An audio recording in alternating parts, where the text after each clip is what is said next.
वालेकुम dear student. आज का टॉपिक है fundamental of physics problem number 15। तो प्रॉब्लम 15 में वो कहता है कि ए और बी वेक्टर दिया गया है, उसकी मैग्नीट्यूड जो दोनों वेक्टर की है वो 10 मीटर है। थीटा फर्स्ट जो है वो 30 डिग्री है, थीटा टू जो है वो 105 डिग्री है। तो आप देखें, हमें ये थीटा वन दिया गया है जो कि 30 डिग्री बराबर है, एंगल टू जो है वो 105 डिग्री में है। अगर हमें यहाँ से लेके यहाँ तक का एंगल मालूम करना है तो इस और इस एंगल को ऐड करना पड़ेगा। तो ये वैल्यू आएगी 135 डिग्री जो कि है सेकंड एंगल के बराबर। प्रॉब्लम नंबर 15 में देखें, डेटा जो गिवन है कि वेक्टर ए जो है हम मालूम करेंगे उसका एक्स कंपोनेंट और वाई कंपोनेंट, जबकि हम जानते हैं कि एक्स कंपोनेंट जो है वो cos थीटा से मालूम करते हैं, वाई कंपोनेंट जो है वो sin थीटा से मालूम करते हैं। ए का जो वेक्टर का जो एंगल है वो थीटा वन है और थीटा वन है। तो अब इसकी मैग्नीट्यूड 10 दी हुई है, cos 30 degree plus 10 sin 30 degree. तो इसकी वैल्यू ये आई में आ जाएगी और ये जे में आ जाएगी। सिमिलरली ऐसे ही देखें फ्रॉम फिगर कि थीटा टू जो है वो 135 डिग्री के बराबर आएगा। अब वेक्टर बी मालूम करें, उसका एक्स कंपोनेंट और वाई कंपोनेंट मालूम करना है। एक्स कंपोनेंट के लिए एंगल का cos लेंगे मैग्नीट्यूड के साथ, और वाई कंपोनेंट के लिए एंगल का साइन लेंगे मैग्नीट्यूड के साथ। तो इसकी वैल्यू देखें हल करके आएगी, बी वेक्टर जो है वो -7.07 आई प्लस 7.0 मीटर जे। तो रिजल्टेंट वेक्टर देखें क्या है कि A vector plus B vector, mean ये ए वेक्टर आ गया है प्लस बी वेक्टर आ गया। अब हमने आई को आई के साथ ऐड करना है, जे को जे के साथ ऐड करना है। जब इसको ऐड करेंगे तो आर रिजल्टेंट वेक्टर आएगा 1.59 आई प्लस 12.07 जे। अब इसका आर एक्स कंपोनेंट जो है वो 1.59 मीटर आ गया है, आर वाई कंपोनेंट जो है ये आ गया। अब मैग्नीट्यूड हमें मालूम है कि एक्स कंपोनेंट का स्क्वायर प्लस वाई कंपोनेंट का स्क्वायर और इनका होल अंडर रूट।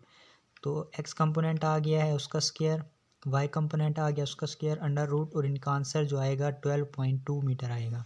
अब डायरेक्शन के लिए हमें मालूम है कि थीटा जो है हम निकालते हैं tan inverse y component over x component. तो टेन इनवर्स की वैल्यू जो आएगी वो 82 डिग्री है। अब देखें कि ये भी पॉजिटिव है और ये भी पॉजिटिव है, तो एंगल जो है वो फर्स्ट क्वाड्रेंट में लाइज करेगा, तो थीटा जो है वो 82 डिग्री के आएगा। प्रॉब्लम नंबर 16 में देखें, वो कहता है कि डिस्प्लेसमेंट वेक्टर उसने दे दिया है ए और बी। अब उसने कहा है कि मैग्नीट्यूड और एंगल मालूम करें ए प्लस बी, ए वेक्टर प्लस बी वेक्टर का, और फिर उसने दिया है बी वेक्टर माइनस ए वेक्टर की यूनिट नोटेशन। तो सबसे पहले देखें प्रॉब्लम नंबर ए में ये ए वेक्टर है, ये बी वेक्टर है। तो हम लेट कर लेते हैं सपोज कि A vector plus B vector जो है वो सी वेक्टर के बराबर है। तो ये ए वेक्टर की वैल्यू आ गई है और ये बी वेक्टर की वैल्यू आ गई है। तो सी वेक्टर जो है वो आई के साथ आई ऐड होंगे, जे के साथ जे ऐड होंगे। तो सी वेक्टर जो है वो 8 मीटर आई प्लस 2 मीटर जे निकलेगा। अब हमें पता है कि सी वेक्टर की अगर मैग्नीट्यूड लेनी है तो इसका एक्स कंपोनेंट का स्क्वायर, वाई कंपोनेंट का स्क्वायर, उनका होल अंडर रूट, तो इसका आंसर आ जाएगा 8.24 मीटर। अब हमें डायरेक्शन मालूम करनी है, तो phi is equal to tan inverse y component over x component. तो इसकी वैल्यू जो आ जाएगी 14.03 डिग्री। अब देखें कि ये एक्स कंपोनेंट भी पॉजिटिव है, वाई कंपोनेंट भी पॉजिटिव है, तो एंगल जो है वो फर्स्ट क्वाड्रेंट में लाइज करेगा और थीटा जो है वो 14.03 डिग्री के आ जाएगा। अब सेकंड देखें कि आप लेट कर लें कि डी वेक्टर जो है B negative of A vector. तो हम ऐसे लिख सकते हैं, ये बी वेक्टर आ गया है, ये नेगेटिव, और ये ए वेक्टर आ गया। अब हमें मालूम है कि आई जो है वो आई के साथ, मीन इसकी जो वैल्यू है वो ये -3 हो जाएगा, ये -4, तो ये 5 -3 -2 -4। तो इसकी जो वैल्यू आई है वो आएगी 2 मीटर आई माइनस 6 मीटर जे। तो इनकी मैग्नीट्यूड 6.32 मीटर निकलेगी। डायरेक्शन के लिए देखें कि tan inverse y over x. अब ये नेगेटिव आपने लाजमी लिखना है साथ, नहीं तो आपका एंगल कुछ और निकल आएंगे। तो ये आएगा नेगेटिव ऑफ 71.6 डिग्री। अब देखें कि एक्स कंपोनेंट पॉजिटिव है, वाई कंपोनेंट नेगेटिव है। तो हम जानते हैं कि इसमें नेगेटिव है, तो ये नेगेटिव, ठीक है, और ये पॉजिटिव जो है वो फोर्थ क्वाड्रेंट में लाइज कर रहा है। तो अगर इसे हम क्लॉकवाइज देखें तो ये फर्स्ट क्वाड्रेंट बनेगा। तो उसने भी ऐसे कहा है कि theta is equal to 71 degree for clockwise direction. Problem number 17 में देखें, वो कहता है कि ए बी और सी वेक्टर हैं, उनकी जो मैग्नीट्यूड है वो 50 मीटर है और उनके जो एंगल हैं वो ये ए का है, ये बी का है और ये सी का है। अब हमें वो कहता है कि इसकी मैग्नीट्यूड और एंगल मालूम करें, ठीक है, फिर उसके बाद इसका, और फिर ऐसे ही ये डी वेक्टर मालूम करें। प्रॉब्लम नंबर 17 देखें कि उसने ए की मैग्नीट्यूड दे दी है, अल्फ़ा दे दिया है, मतलब ए का जो एंगल उसे हम कंसिडर कर रहे हैं अल्फ़ा 30 डिग्री। तो हम इनके एक्स कंपोनेंट मालूम करेंगे, वाई कंपोनेंट मालूम करेंगे। हमें मालूम है कि एक्स कंपोनेंट काज मैग्नीट्यूड के साथ और साइन मैग्नीट्यूड के साथ वाई कंपोनेंट आ जाएगा। तो इसकी एक्स कंपोनेंट आएगा 43.3 meter I plus 25 meter J. Similarly B vector की करेंगे कि इसका एक्स कंपोनेंट और वाई कंपोनेंट मालूम करेंगे, जो कि आएगा -48.3 I plus negative of 12.94 J meter. Similarly C की निकालेंगे, सी के कंपोनेंट ये आ जाएंगे। उसके बाद उसने कहा है कि ये मालूम करें, तो A vector plus B vector plus C vector, ठीक है। अब इनके ऐसा करें कि आई जो है वो एक साइड पे लिख लें और जे जो है वो एक साइड पे लिख लें। अब आई की जो वैल्यू आएगी 30.36 मीटर आई, नेगेटिव 23.0 मीटर जे। ये आर की जो है वैल्यू आ गई है। अब इसकी मैग्नीट्यूड मैं लिखना भूल गया हूँ, तो आप लोग इसकी मैग्नीट्यूड कैसे निकालेंगे कि एक्स कंपोनेंट का स्क्वायर, वाई कंपोनेंट का स्क्वायर और उनका होल अंडर रूट, जो वैल्यू आएगी वो आर की मैग्नीट्यूड आएगी।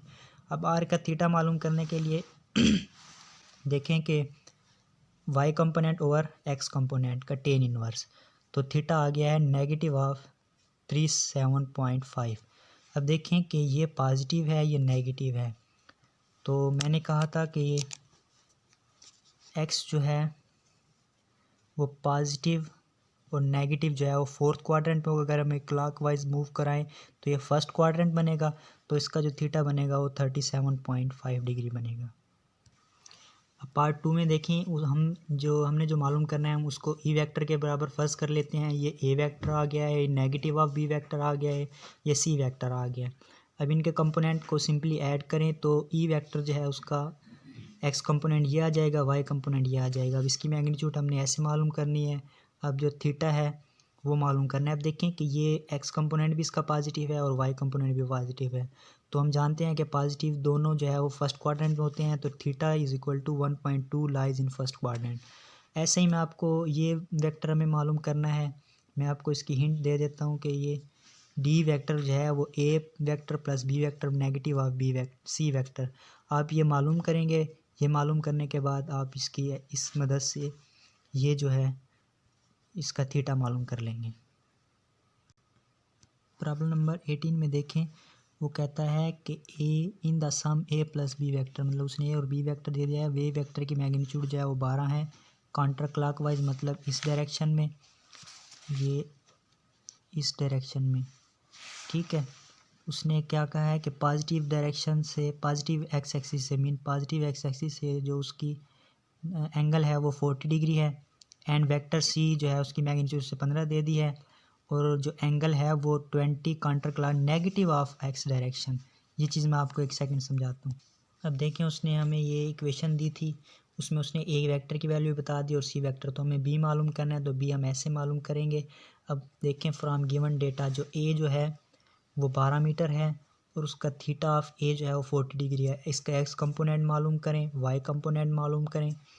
तो एक्स कंपोनेंट इसका आएगा 9.19 प्लस 7.7 ऐसे। अब देखें सी वेक्टर जो है वो 15 मीटर है। अब सी वेक्टर जो है उसने कहा है कि वो नेगेटिव एक्स एक्सिस से शुरू होगा। तो ये देखें ये नेगेटिव तक हमें मालूम है कि यहाँ से यहाँ तक का जो एंगल है वो 180 है, ठीक है। तो इससे जो आगे जो एंगल है उसका मतलब उसने कहा है कि वो यहाँ से स्टार्ट है, तो वो उसमें ऐड कर देंगे। तो 180 + 20 = 200 डिग्री। अब 200 डिग्री हमारे पास एंगल आ गया है और ये मैग्नीट्यूड आ गया है। तो एक्स कंपोनेंट मालूम करेंगे, वाई कंपोनेंट मालूम करेंगे। अब देखें कि एक चीज़ नोट करें कि उसने कहा था कि यहाँ से आगे है, तो यहाँ पे दोनों जो वैल्यू हैं वो नेगेटिव होती है, तो इसके कंपोनेंट देखें दोनों नेगेटिव आए हैं। तो अब हम बी वेक्टर मालूम करेंगे, मतलब बी वेक्टर ये इस इक्वेशन से C vector negative of A vector. तो सी वेक्टर आ गया है, नेगेटिव ऑफ ए वेक्टर आ गया है। इनको सिंपली ऐड करें तो ये एक्स कंपोनेंट आएगा और ये वाई कंपोनेंट आ जाएगा। बी एक्स इसका आ गया -23.19 मीटर, बी वाई जो है वो 12.82 मीटर आ गया। अब इसकी बी वेक्टर की उसने कहा है कि मैग्नीट्यूड मालूम करें, तो इसकी मैग्नीट्यूड मालूम करेंगे तो आंसर आएगा 26.49 मीटर। थीटा फाई मालूम करें, बी वाई और बी एक्स नेगेटिव और नेगेटिव, तो 28.93। हम जानते हैं कि फाई जो है वो थर्ड क्वाड्रेंट में लाइज है, फाई जो है वो थर्ड क्वाड्रेंट में लाइज है। तो उसके लिए हमें क्या करना पड़ेगा, 180 + फाई करना पड़ेगा। तो 180 जमा फाई की जो वैल्यू आई है वो ऐड करेंगे, जो कि आंसर आएगा 209, मतलब 209 डिग्री। प्रॉब्लम नंबर 19 में वो कहता है कि एक गेम के मुतालिक कहता है। नंबर 18 में देखें ना, वो कहता है कि उसने अब एक देखें, मुझे इसकी क्वेश्चन की कुछ समझ नहीं आई कि फॉरवर्ड जो डिस्टेंस है वो ऐसे होता है, तो ये साइड तो है वो वाई एक्सिस पे आएगी, मगर उसने फॉरवर्ड जो डिस्टेंस लिया है, अगर हम इस क्वेश्चन के आंसर देखें लास्ट में बुक में जाके, तो आंसर कुछ और है। इस वजह से मुझे डायरेक्शन जो है वो चेंज करनी पड़ी है। अब उसने क्या कहा कि फॉरवर्ड अगर करेगा तो वो इस साइड पर मूव कर रहा है, मतलब पॉजिटिव एक्स एक्सिस के दरमियान, और अगर बैकवर्ड मूव करेगा तो नेगेटिव के। राइट वर्ड मूव करेगा, ठीक है, तो वो नेगेटिव वाई एक्सिस की जानिब जाएगा। लेफ़्ट वर्ड मूव करेगा तो पॉजिटिव वाई एक्सिस की जानिब जाएगा। आप सवाल में देखें, उसने पहले कहा है कि 2 स्क्वायर फॉरवर्ड और 1 स्क्वायर राइट वर्ड, तो ये आंसर है। अब इनके वेक्टर आप ऐसे मालूम कर लें। अब इनका रिजल्टेंट मालूम करें, ए वेक्टर जमा बी वेक्टर जमा सी वेक्टर। तो ये ए वेक्टर आ गया, ये बी वेक्टर आ गया, ये सी वेक्टर आ गया। अब इनके आई कंपोनेंट सिंपली ऐड करें, ये जे कंपोनेंट सिंपली ऐड करें, तो रिजल्टेंट ऑफ वेक्टर आएगा 5 मीटर आई + 2 मीटर जे। अब इसकी मैग्नीट्यूड मालूम करें।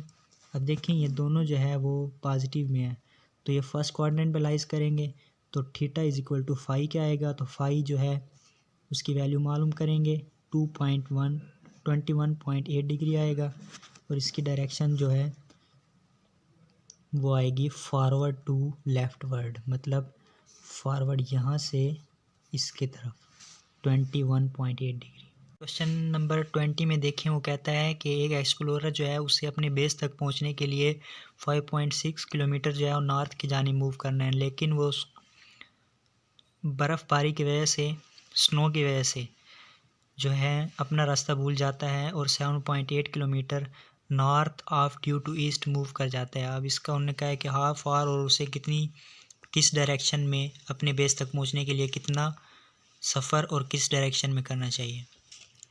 अब प्रॉब्लम नंबर 20 में देखें कि उसने जो टोटल डिस्टेंस जो है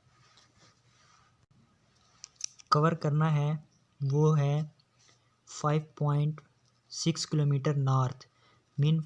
अब नॉर्थ देखें, इसके मुताबिक कि ये ईस्ट है, ये वेस्ट है, ये साउथ है, ये नॉर्थ है। नॉर्थ जो है वो पॉजिटिव वाई एक्सिस के अलॉन्ग है, तो हम इसे लिख सकते हैं जे यूनिट वेक्टर।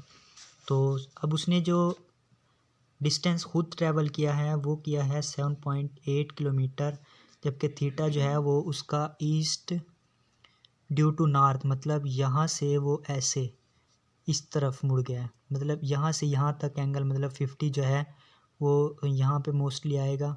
तो उस यहाँ से यहाँ तक उसने वो एंगल जो है वो डिस्कवर किया है।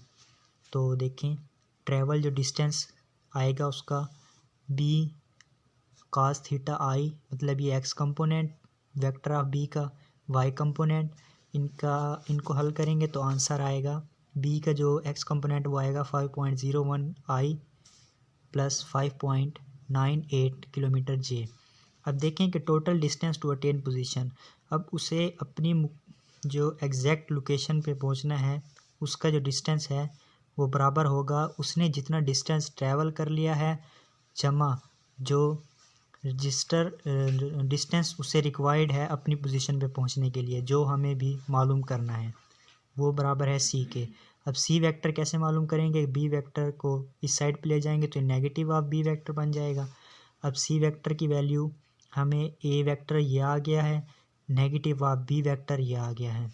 अब आई को आई से जमा करें और जे को जे से जमा करें, ये आई नेगेटिव में आ गया है जमा जे वेक्टर आ गया है ये, तो सी वेक्टर जो है वो ये आ गया है, इसकी मैग्नीट्यूड जो है वो आ गई है 5.024 किलोमीटर। अब इसकी अगर हमें एंगल मालूम करना है तो हम जानते हैं कि एंगल कैसे मालूम करेंगे, phi is equal to tan inverse लेंगे Y component over x component, तो ये आ गया 4.3। अब उसकी हमें डायरेक्शन भी बतानी है। अब आप एक चीज़ नोट करें कि सी वेक्टर के जो दोनों कंपोनेंट हैं वो नेगेटिव आए हैं, ठीक है, मतलब नेगेटिव आए हैं तो वो थर्ड क्वाड्रेंट में लाइज करेगा, और थर्ड क्वाड्रेंट में उसे हमें क्या कह सकते हैं कि उसे ड्यू टू वेस्ट के जानिब से ड्यू टू वेस्ट साउथ आना पड़ेगा। प्रॉब्लम नंबर 21 में देखें कि उसने कहा है कि एक जो चूंटी है उसने 4 डिस्टेंस पैचेस में किए हैं और उनका ओवरऑल जो है वो -140 और -20 आया है। तो उसमें हमें उसने बी एक्स की एक वैल्यू नहीं दी है और सी वाई की वैल्यू नहीं दी है, तो वो कहते हैं कि बी एक्स और सी वाई मालूम करें, मैग्नीट्यूड और एंगल मालूम करें। अब प्रॉब्लम नंबर 21 में देखें गिवन डेटा जो उसका टोटल उसने चूंटी ने डिस्टेंस कवर किया है वो ये है। अब आर्डर पेयर में हम जानते हैं कि पहली जो वैल्यू आती है वो एक्स एक्सिस के अलॉन्ग और जो दूसरी वैल्यू होती है वो वाई एक्सिस के अलॉन्ग, मतलब इसको हम ऐसे लिख सकते हैं D T is equal to -140 i unit vector, मतलब एक्स एक्सिस के अलॉन्ग, -2.0 जे यूनिट वेक्टर। तो ये D1 आ गया है, D2 आ गया है, D3 आ गया और D4 आ गया है। अब एक चीज़ नोट करें कि बी एक्स जो है वो एक्स कंपोनेंट में, अब दीगर का जो एक्स कंपोनेंट है वो हमें मालूम है, टोटल भी मालूम है, तो हम ऐसा करेंगे सम ऑफ ऑल एक्स कंपोनेंट और उसके इज इक्वल टू आ जाएगा टोटल डिस्प्लेसमेंट के एक्स कंपोनेंट के बराबर। तो D1x कर लेंगे plus D2x plus D3x plus D4x, x component को जब ऐड करेंगे तो वो बराबर आएंगे इसके, तो ये आ जाएगा BX -70i is equal to -140i। तो ये नेगेटिव यहाँ पे आके पॉजिटिव हो जाएगा, तो BX जो आएगा वो आएगा -770i centimetre. Similarly Y component add करें वो बराबर आएंगे टोटल ऑफ वाई के, तो इसका जो आंसर आएगा हल करके वो आएगा 80 जे सेंटीमीटर। अब उसने सेकंड पार्ट का है कि टोटल का जो है वो मैग्नीट्यूड मालूम करनी है, मीन जो उसने टोटल ये जो उसने डिस्प्लेसमेंट कवर किया है इसकी मैग्नीट्यूड मालूम करें। तो मैग्नीट्यूड हमें पता है कि एक्स कंपोनेंट का स्क्वायर वाई कंपोनेंट का स्क्वायर, और वो बराबर आएगी 141 सेंटीमीटर की। अब हमें एंगल मालूम करना है, तो देखें ये भी नेगेटिव है और ये भी नेगेटिव, एंगल थर्ड क्वाड्रेंट में लाइज करेगा। थीटा की वैल्यू जो है फाई की वैल्यू जो है वो आएगी टेन इनवर्स डी वाई और डी एक्स। ये डी वाई और डी एक्स डेरिवेशन वाला नहीं है, ये डी टोटल जो उसने डिस्टेंस कवर किया है वाई एक्सिस के लॉन्ग, टोटल उसने डिस्टेंस कवर किया है एक्स एक्सिस के लॉन्ग, तो ये आंसर इसका आएगा 8.1 डिग्री। फाई का जो एंगल है वो थर्ड में लाइज कर रहा है, तो थर्ड में लाइज हमें मालूम है कि 180 प्लस फाई करेंगे तो टोटल जो उसका एंगल आएगा 188.1 डिग्री आएगा। Thanks for watching. अगर आपका कोई क्वेश्चन है तो आप कमेंट बॉक्स में पूछ सकते हैं, आई विल सॉल्व।